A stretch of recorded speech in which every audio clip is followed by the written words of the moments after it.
Get it to work fine. I don't have any luck with those things. All right. Thank you. And today's date is the 30th? Or 29th? I think it's the 29th. 7/29. Yeah. Okay. Just making sure. I was still in 2017 last month. Yeah, me too. Tonight now in 2018. Yeah. Welcome to 2018. Thank you. I have finally accepted that I'm here. And that I'm older. Get new batteries or something for this. Get a whole new timer.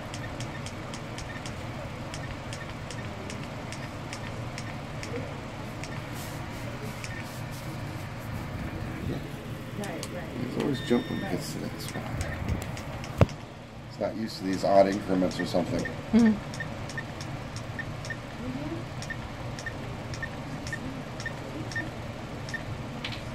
It's like chocolate milk in that little bottle there. Coffee. Oh. There we go. Alright, first thing I'm going to do is get my grandmother's Cherokee Spirit Stones tuned into you. I'll be saying a little Cherokee prayer or blessing while I do that. Mm-hmm. And as soon as I've done that, then we can start any way you want, questions or not. Ani Sahoni, Ani Wodi, Osio. Ehene, Ehene. Ani Kawi, Ani Shiskwa, Osio. Ehene, Ehene. Ani Gatigewi, Ani Waya, Osio. Ehene, Ehene. So you can do these online. Yeah. Ani Gilohi, Osio. Ehene, Ehene, Uktuna, Uktuna. Adanado, Aruhiu, Neheo Minahe. Oh. Alright, we're tuned in and ready to go. Would you like to start off with any questions or anything about anyone or anything? Or do you want to just do a little general reading first for a bit and then do questions? Doesn't matter to me at all. We could do a little general and then go into a specific person. Okay. Thank you. Usually in general readings, especially first time for somebody, I like to read the Path of Spirit first. Sure. This is, and I'm going to read it the way my grandmother would read it to kind of honor her as well.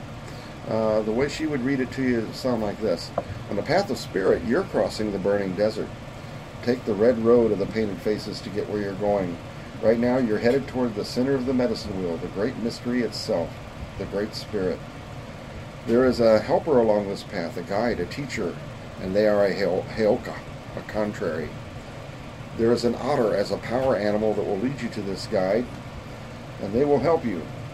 There is a trickster who may hinder your travels, and they are a ghost dancer. You may need to stand in the moonlight. All right, translation, all this. It's actually pretty good. I mean, I want to actually start with this prediction. It's a profound one, very big. My grandmother, she would say, I ain't no fortune teller. If you called her one, she'd spit on the floor. Maybe even tell you, get out. She'd say, I'm a seer, not a fortune teller. The difference being is fortune tellers claim they know the future. So nobody can know the future because it can change. Mm-hmm. But you can see the future and change it, and then see the new future. Mm-hmm. Okay, this is great. I wouldn't want to change this at all. Mm-hmm. This means you're going to have a hugely religious experience soon. Something's going to happen that will so increase your faith, so make you so certain there is a God or a goddess or universe and supernatural spirits, whatever, something like that, something really huge. But I can't define it, because if I did, even if I knew, and I don't really, I'll be honest, I don't have a vision of what it is. They're not showing me what's going to happen. Is God going to talk to you, or going to see Jesus? I don't know. But if I did know, I wouldn't tell you, because I can't mess with that. That has to happen as it's supposed to happen. Mm-hmm. All I'm allowed to do is give you encouragement and say, if you're looking for a spiritual experience, you're going to find one. You're going to find a big one. What if you? Excuse me. Fantastic. I have a question. What if I already had the experience? Will I be having another one? Okay. So So you're doing something right. Yeah. To have more than one experience like that. Mm-hmm. Yeah, a lot of people would kill to be you because they want that experience and they can't get it. I got it in an unfortunate way though. So sometimes, right. Yeah. Yes. This one, I feel that what you're talking about. Mm-hmm. No, this is different. This is a much more fortunate. More positive. Yeah, yeah. However, this might be linked to the unfortunate way. This thing here, this trickster, this ghost dancer says there's something about a spirit, a ghost of someone. Mm-hmm. It says stand in the moonlight. That means that it's like this ghost is hard to see, hard to connect to. It's like, where are you? I want to find you, and you can't. Well, stand in the moonlight means you may need to do something kind of like a little bit of a ritual. You might have to do like a seance or, at the very least, special prayers and just say, come to me, if you really want to connect with this loved one on the other side. It's a loved one?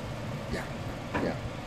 There's definitely a presence of a lost ghost, shall we say. It ain't a loved one, but they're not evil. They're just not where they're supposed to be. Mm-hmm. And that one, you might want to, like, clear them out of your house, whatever. But they're not hurting anything. So. Yeah, I know what that is. Yeah. This, though, is more than just the spirit of a loved one. This is a spirit guide, like a guardian angel. This is awesome. But they're a little bit nuts. That's the easiest way to put it. They're a little bit nuts. The stone called the Heoka just tells me that they're a little contrary to normalcy. They were eccentric at the very least. Mm-hmm. I'm being told this is an ancestor spirit, but she's kind of kooky. She would like, this is the kind of person that would love to prank people, or she loved the fact that, for one thing, she was a seer, and a lot of people knew it. I think people maybe even came to her and asked, what's the future going to be, or would you do a spell for me, because they thought of her as like a bruja, mm-hmm. Okay? But she also liked the idea that people thought she could do that because she liked people thinking she could curse them if she wanted to, even though she would never do it. Right. She never would do it. Well, is that only a female energy, or could it be a male? There's there are three here. Two males. I wasn't seeing them at first. A little more, the male spirit, he's more serious. He's all about that, the metaphysical. Oh yeah, definitely very, less of a reader, less of a seer, more of the magic kind of guy. Okay. I guess what was the proper term? Bruhal, right? Okay. Yeah, and he's like, if somebody was rubbing him the wrong way, he would put a curse on him. Mm-hmm. And I feel like whoever she was, she'd be like, okay, hey, he'll do that. I won't do that. Right. I'll just make you think I will. I'll scare you. Okay. So she had a kinder heart. And then this other guy, he's not at all the powerful. He's not into all that. He's just spirit, nature. My dad. He believed in that the dead walked among us and that we should honor them. Mm-hmm. He was all about kindness and honor and live and let live.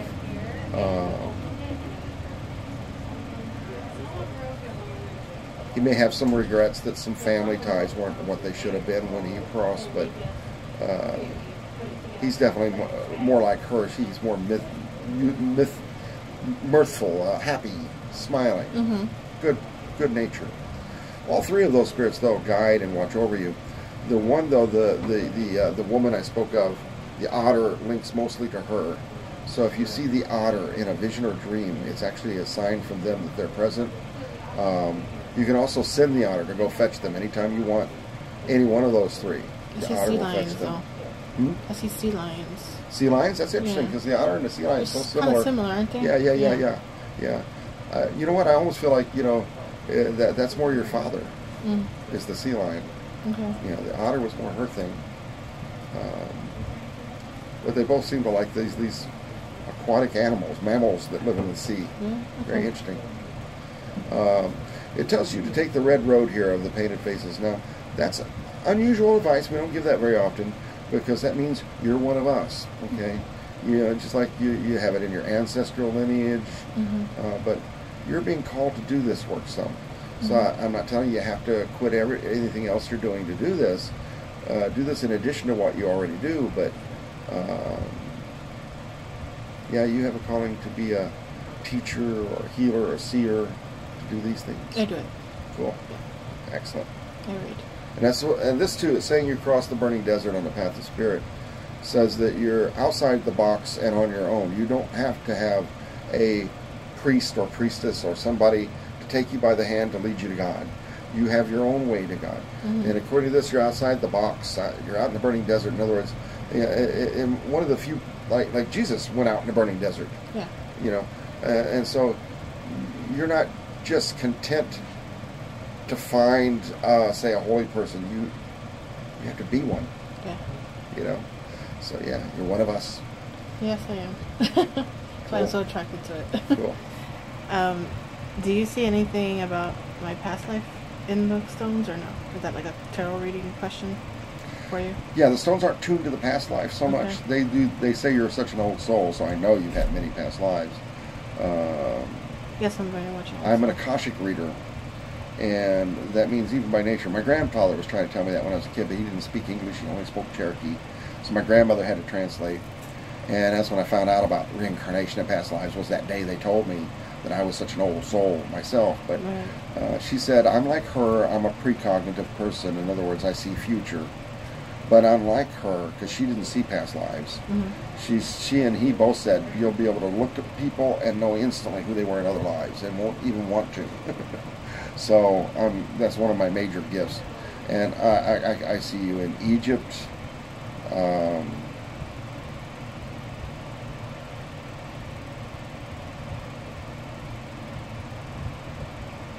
It's like a Scottish castle. A castle somewhere in England or Scotland. There's some kind of past life in a... I see a whole tribal village in a Native American looking Pueblo.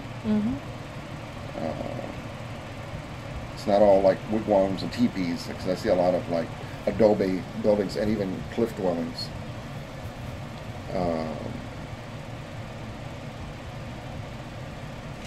Something that of course ties well with your bloodline lineage, something like, yes, maybe Mayan, but definitely something Toltec.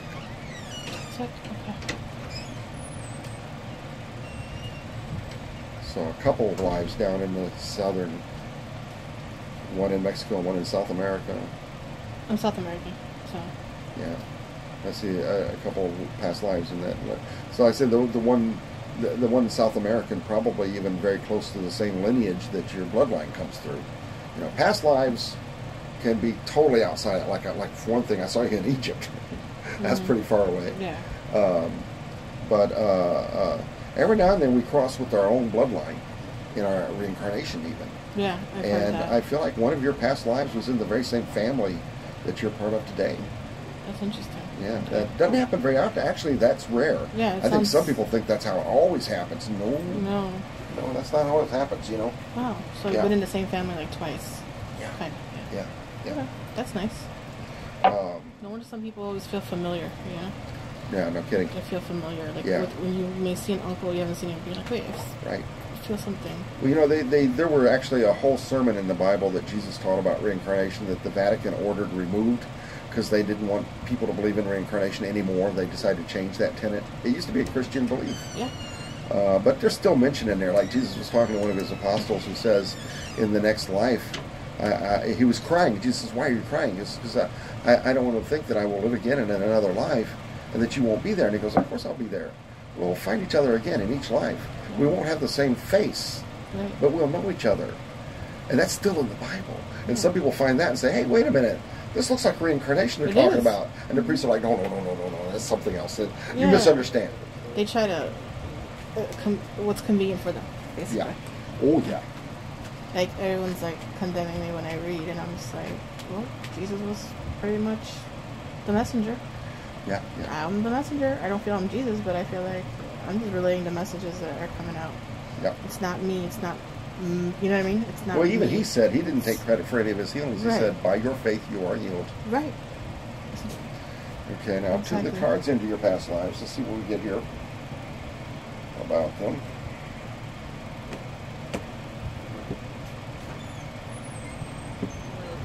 The Empress. Okay, now, it's not just the figure of speech. It's quite literal here because I'm seeing in this particular past life you were obviously a ruler, a queen, an empress. There was a lover there who may be present in this life again, someone you've known again, who was a lover in that past life. Now, oddly enough, it wasn't like he wasn't the king. So it sounds like he was from someplace else or something because he couldn't ascend to the throne. And it feels like when you married him or took him as your lover, that this angered some of your subjects because they were like, well, he can't be the king of us. He's not one of us, you know. So you married an outsider, somebody from a different race or something at that time. So it was like, whoa, taboo. You know? Yeah. But you were very adored, very popular. You were more than just the queen. You were like a priestess. So I want to say this almost had to have been Egypt, the life in Egypt I glimpsed. Wow. Yeah. Okay. So you may have been a pharaoh, a female pharaoh. There were a few. Wow. Yeah, most of them we didn't know about for a long time. They're just starting to find out about all the female pharaohs. Right. They just discovered a few mummies, and the way that they were, I guess, wrapped was different. So they were like, this might be something bigger, you know? So they're investigating it. I know they're still investigating some of those tombs that they found. Oh, yeah, totally ongoing thing. Okay. May I ask questions about present? There is a male in my life, and he does cleansings, so he does similar work. He doesn't read, he just does cleansings. He does candle work, but he never calls himself like a reader. He wants to go into business together. But we've been friends for about 3 years, and possibly there's something there between us. Yeah. He says in the future we're going to just settle for each other, but he's like it for me kind of thing, you know, like not the one, but I say like the one I could relate to with all this, because other people I've dated are like, oh, we don't want none of this, you know, and it's hard to find someone that's open-minded like you are. So with him, it was awesome, but I mean, something's off. He's bipolar. He just admitted to me last week. I'm taking some space because he's really disrespectful at times for no reason. I'm like the nicest person in the world, and he just like treats me like dog shit sometimes. And I know it's bipolarism now. I know it's not that that's not an excuse, you know, but still, I know that. I just want to know, can I trust this person or not? Because after that, I just feel like... Let's say his first name. Joseph. Wait, is it worth going into business? Like, this is what we want to do. We want this, the bookstore. Yeah. Exactly. Just somewhere else. Because there's not many of these stores anywhere. No, they're diminishing. Yeah. So many people are going online now to get their stuff. Exactly. Even online, though, it's hard to buy, too. I mean, we're having trouble buying offline, too. The stores in Little Village are all dead and empty. Yeah. They don't have nothing. There's no supplies. I'm like, Yeah. where am I supposed to go? California? You know, like, I'm here in Chicago.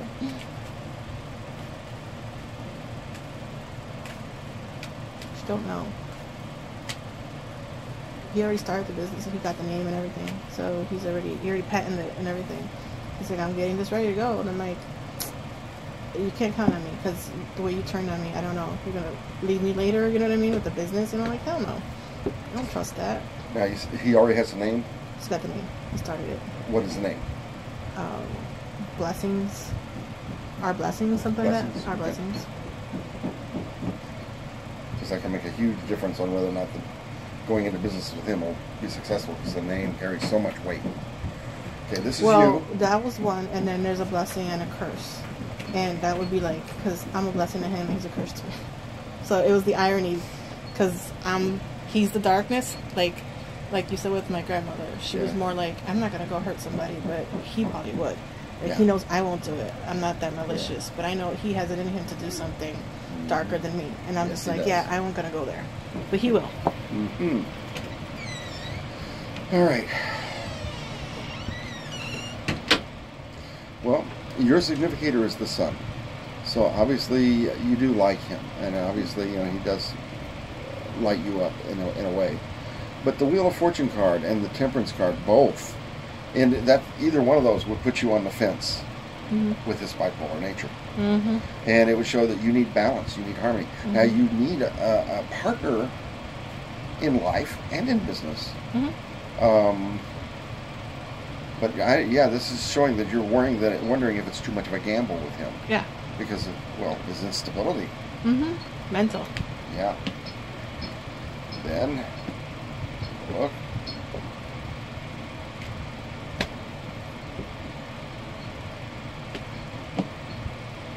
Yep.